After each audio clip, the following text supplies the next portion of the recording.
During high school, I was a typical student. One who left papers to the last minute, did not care about the quality of the work, but the quantity, and was just really over the high school scene.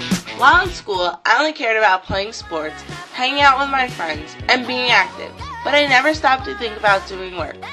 Throughout the 4 years of high school, I was able to slide by and never had to worry about my writing because of my good grades.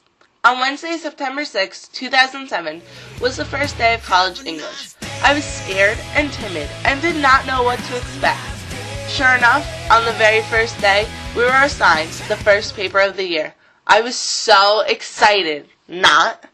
The topic of the paper was to explain the similarities and differences of how Frederick Douglass and I value education. The professor said that the paper must be 3 to 5 pages in length. Over the weekend, I wrote a rough draft that was 4 pages long.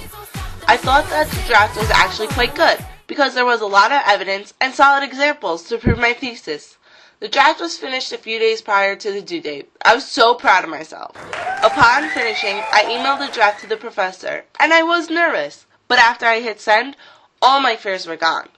Until the next morning when I checked my email, I saw there was one from my professor. Before opening this paper, I had butterflies in my stomach.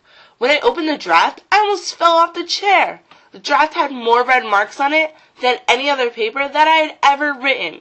At that moment, all my pride and joy from that wonderful first draft had gone down the drain. I was in shock because I was not used to getting bad remarks. As I was reading through the draft, I saw that the professor said that the organization level of the paper was poor, that the paper needed a more formal tone, and also to work on eliminating repeating ideas and words. After finishing reading the draft, I was so ashamed of myself that I decided I needed to improve the quality of it. On that sunny Monday, after I had finished a day of classes, I decided to pull out that terrible draft to fix it. I took the red mark suggestions that my professor made and decided to start over and complete a second draft. Before I wrote the second draft, I completed pre-writing, which in the past I thought was a waste of time. I found that the pre-writing helped me to take the suggestions from my professor to create the draft. For one main idea, I used the suggestion of monetary support.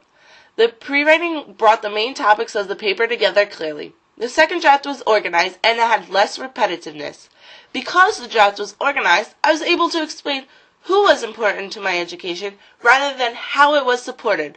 I did this by using monetary support, by explaining how my parents and grandparents are helping me receive my Seton Hall education. Without the help of my family, I would not have been able to get through college. Even though the second draft was a few lines shorter than the first, it was stronger. When I finished the second draft, I emailed it to the professor once again. Time passed. As I pondered, the crazy thoughts were running through my mind. A few hours later, I checked my email, and there it was, the subject line, my revised comments on your draft. I was so scared that my heart started pounding and my palms were sweating. As I flipped through the paper, there were only 1 or 2 red marks. I made the changes from the second draft for the final draft. I was so happy that the stress from completing a second draft paid off for the final paper. Before even starting any other papers, I made a checklist on how to help with papers in college English.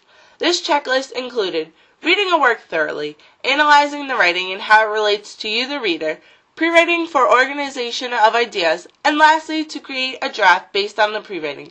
For every paper, I took each step one at a time, which helped me through writing papers in college English and other classes.